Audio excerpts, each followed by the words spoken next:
सभी को जय जिनेन्द्र। तीन भुवन में सार वितराग विज्ञानता, शिव स्वरूप शिवकार नमो त्रियोग संभार के। पहले हमने सकल संयम के महाव्रतों का 5 महाव्रत और 5 समितियों की चर्चा की है। आज हम 3 गुप्ती, पंचेंद्रिय विजय, सटावशक और शेष 7 गुण उसकी चर्चा करेंगे। पहले छंद जो दौलत राम जी ने कहा है, सम्यक प्रकार निरोध मन वच काय आत्म ध्यावते, तीन सुथिर मुद्रा देख मृग गण उपल खाज खुजावते। यहाँ महामुनिराज की 3 गुप्तियों की चर्चा की गई है। उनकी गुप्ति कैसी होती है? 3 गुप्ति, मन गुप्ति, वचन गुप्ति, काय गुप्ति। तीनों प्रकार के मन को, वचन को, काय को अच्छे प्रकार से निरोध करते हैं उनका।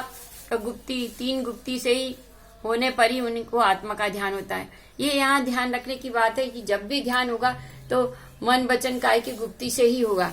कोई और मन वचन काय की गुप्ति कब होती है? महामुनिराज को होती है। ऐसा नहीं होता है कि श्रावक है या कोई प्रतिमाधारी है, श्रावक में अव्रती हो या प्रतिमाधारी हो, वो सोचे कि हमको गुप्ति हो रही है और हम ध्यान कर रहे हैं, तो ये भ्रम हो सकता है, लेकिन ध्यान नहीं हो सकता। ध्यान करने के लिए महाव्रत धारण करना, इसीलिए बार बार मुनिराज कहते हैं, शांति सागर महाराज इसीलिए बार बार कहते थे कि बिना मुनिव्रत धारण करे धर्म की शुरुआत नहीं होती, क्योंकि बिना गुप्ति के ध्यान हो ही नहीं सकता है। जो ऐसी भ्रम पालते हैं कि हमने तो 3 गुप्तियों का धारण कर रहे हैं, कुछ बोलते हैं मुझसे, प्रतिमाधारी हैं मेरे परिचित, तो बोलते हैं कि हम तो अहम शुद्ध चिद रूपो हम कहते हैं और 2.5 घंटे लीन हो जाते हैं। तो मैंने कहा क्या कुछ सोचते हैं, चिंतन मनन करते हैं? बोले नहीं, कोई चिंतन मनन नहीं, बस जैसे ही बोला हम सिद्ध चिद रूपो हम, और लीन हो जाते हैं आत्मा में। हमको पता ही नहीं रहता हम कहाँ हैं। 2.5 घंटे बाद अपने आप जब ध्यान से हटते हैं तब पता चलता है कि क्या है। जबकि ये ऐसा सफेद झूठे है, ऐसा कभी हो नहीं सकता है। अंतर्मूर्ति यदि ध्यान हो जाए सही तो केवल ज्ञान की प्राप्ति हो जाती है। तो ये भ्रमणा होती है, भ्रमित होते हैं लोग सुन सुन के गलत गलत कि चतुर्थ गुण स्थान में ही स्वरूपाचरण हो रहा है, सब कुछ हो रहा है, शुद्धोपयोग हो रहा है। तो ये पढ़ पढ़ के लोगों के मन में ऐसी भ्रांति पैदा कर ली है कि हमको यहीं पे ही सब कुछ मिल जा रहा है बिना कुछ किए, अव्रत में या थोड़ा सा प्रतिमा धारण करके। लेकिन ये इतना सरल नहीं है सब पाने के लिए। देखिए यहाँ पे साफ है कि 3 गुप्ति कब होती है।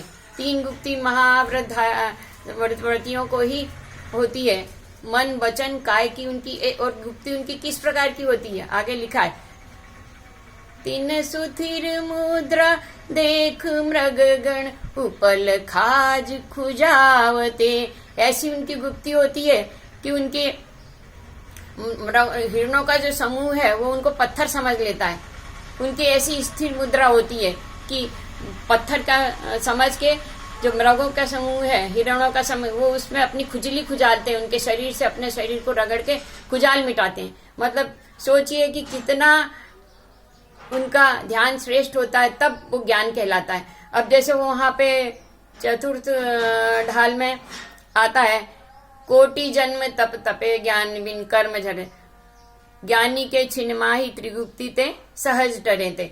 तो वहां कहा है कि कोटि जन्म, अज्ञानी कोटि जन्म तब तपता है तो भी उसके जितने कर्म नहीं झड़ते उतने ज्ञानी के क्षण मात्र में क्षय हो जाते हैं। तो ज्ञानी वहां पे जो ज्ञानी कहा गया है चतुर्थ ढाल में, वहां ये ऐसे ज्ञानियों को नहीं कहा कि जिनने किताबी पाठ कर लिया है। हम कहें कि हमने तो द्रव्यानुयोग के सारे ग्रंथ पढ़ लिए हैं और हम तो लब्धि सार छपना सार सबका हमको कंठस्थ है, हम किसको भी पढ़ा सकते हैं। लब्धि सार छपना सार पूरी याद है हमको, और हमारा द्रव्यानुयोग में भी सब हमने जितने ग्रंथ है सब पढ़ लिए, तो हम ज्ञानी हो गए।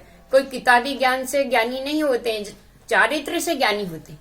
किताबी ज्ञान से कोई भी कितना भी बड़ा पंडित हो, यहाँ तक कि 11 अंग का ध्यारी भी हो, और यदि उसका चारित्र सही नहीं है तो चारित्र ही मूल है। अब आपने चारित्र यदि धारण नहीं किया है तो ज्ञानी कहलाने का तो कहीं पात्र बनते ही नहीं है। चारित्र धारण करने के बाद फिर भी आप कितने पात्र बन पाए हैं ये आपकी योग्यता के ऊपर है, लेकिन बिना चारित्र धारण करके तो पात्रता ही नहीं बनते ज्ञानी होने की। तो यहाँ पे सबसे बड़ी चीज यही है, ज्ञानी वही है पहले तो महाव्रत धारण करे, उसको वैरागी ही नहीं हुआ है, घर परिवार हो बाह्य द्रव्य परिग्रह ही नहीं छोड़ना चाहता है, आंतरिक परिग्रह तो कैसे छूटेगा। तो जब बाह्य परिग्रह छोड़ेगा, चारित्र धारण करेगा, तब जाके उसको ज्ञानी बनने की क्षमता आएगी और तब वो त्रिगुप्ति धारण करेगा। जो ये अभी यहाँ पे महाराज की त्रिगुप्ति की जो वर्णन किया जा रहा है वो इसीलिए किया जा रहा है कि त्रिगुप्ति जो वहां पे क्या कहा गया है, कोटि जन्म तपे ज्ञान बिन कर्म झरे जे, ज्ञानी के क्षण माही त्रिगुप्ति से। त्रिगुप्ति क्या कहा गया है, ज्ञानी के क्षण माही त्रिगुप्ति से, 3 गुप्ति से कर्म झड़ते हैं।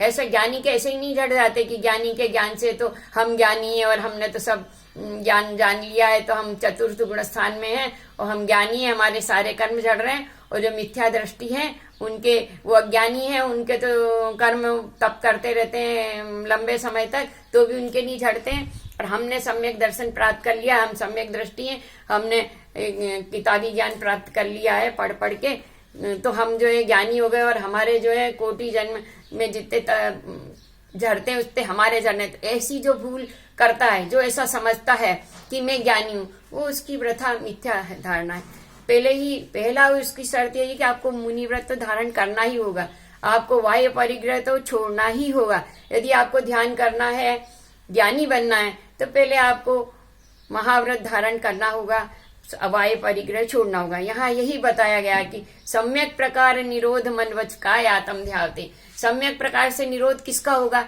जिसके पास कोई बाह्य परिग्रह नहीं होगा। जिसके पास बाह्य परिग्रह होगा उसकी मन वचन काय की गुप्ति नहीं हो सकती है। उसके द्रव्य परमाणु मात्र भी जो अपने साथ परिग्रह रखेगा, उसकी जब द्रव्य मूर्छा है तो अंतरंग मूर्छा तो होगी ही होगी। बिना अंतरंग मूर्छा के कोई द्रव्य मूर्छा हो नहीं सकती। आपके पास द्रव्य है मतलब आपको अंतरंग में मूर्छा है। ऐसा नहीं है कि हमको अंतरंग में, ऐसा भी कहा जाता है बहुत से लोग कि मेरे को अंतरंग में तो कोई मूर्छा नहीं है, वायु में मूर्छा है हमारी, तो वायु में परिग्रह रखे हुए हैं, लेकिन हम अंतरंग में हमारे को इनसे कोई मोह नहीं है। अंतरंग में तो हम भरत चक्रवर्ती की तरह जल में कमलवत रहते हैं, इन बाह्य परिग्रह रखते हुए भी हमारे पास बाह्य परिग्रह का मोह नहीं है। तो ये सब मिथ्या धारणा है, ये सब कुछ सही नहीं है। जल में कमलवत रह के ऐसा कहो कि हमको तो मोह नहीं है। बाह्य परिग्रह है मतलब आपके पास अंतरंग परिग्रह निश्चित है, वो दिखता भी है आपका। तो यहाँ यही कहना है मेरा कि जो ये 3 गुप्तियां हैं, 3 गुप्तियों का जो वहां वर्णन है चतुर्थ ढाल में कि कोटि जन्म तप तपे ज्ञान बिन कर्म झरे जे, ज्ञानी के छिन माही त्रिगुप्ति ते सहज डरे ते। ज्ञानी जो होता है, ज्ञानी किसको कहा है, 3 गुप्तिधारी को। वो 3 गुप्तिधारी मुनि ही होते हैं, उनके पास ही ऐसी वो होती। और स्वाभाविक है कि जो ऐसे तपस्या कर रहे हैं कि उनको मृगगण तक जो हिरणों के समूह उनसे खास खुजा रहे हैं, ऐसी उनकी स्थिर मुद्रा है। उन्हें अपने मन वचन काय की त्रिगुप्ति की वजह से उनकी ऐसी आत्मा में लीन है, तभी उनके कर्म झड़ते हैं। जब स्वरूप का ऐसा ध्यान होता है जहां न मन का पता है, न वचन का पता है, न काय की, तीनों की गुप्ति हो रही है।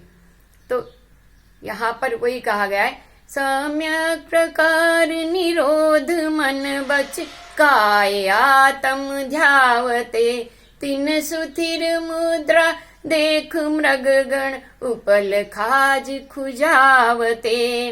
रस रूप गंध तथा फरस, रस रूप गंध तथा फरस और शब्द शुभ असुहावने, तिन में न राग विरोध पंचेंद्री जयन पद पावने।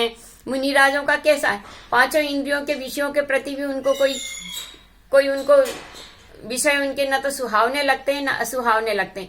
न उन विषयों से उन्हें राग होता है न द्वेष होता है, उनके लिए उन विषयों का कोई महत्व नहीं रहता। 5 इंद्रियों पे के लिए उनको न वो सुखी होते हैं न दुखी होते हैं उनसे, इसीलिए वो पंचेंद्रिय विजयी कहलाते हैं, मतलब जितेंद्रिय कहलाते हैं। 5 इंद्रियों का विजय करने से उनको जितेंद्रिय कहा जाता है।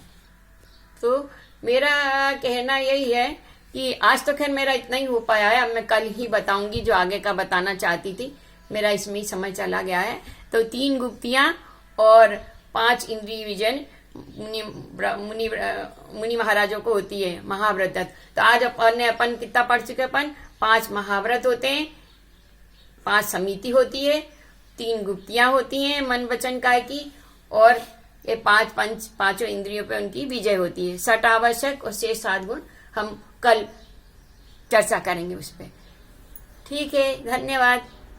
जय जिनेन्द्र।